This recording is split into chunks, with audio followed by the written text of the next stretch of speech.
বিচাৰি আছে ন্যায় হাজাৰ জনতাই, আবেগৰ চকুলো বোৱাই। তো আজিৰ এই ভিডিঅ'ত জুবিনদাৰ ন্যায়ৰ বাবে ছবি এটাই কমেণ্ট কৰিব, জাষ্টিছ ফৰ জুবিন গাৰ্গ বুলি। বিচাৰি আছে ন্যায় হাজাৰ জনতাই, আবেগৰ চকুলো বোৱাই।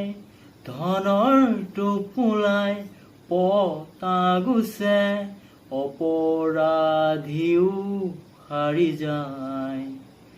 কাৰ বাবে যুঁজি আছো, কাৰ বাবে সাৰে আছো, যাৰ বাবে অসম জিলিকিল আজি। হৃদয়ে চপি উঠে, অসমে চিঞৰি কান্দে, উভতি অহা না আকৌ এবাৰ তুমি।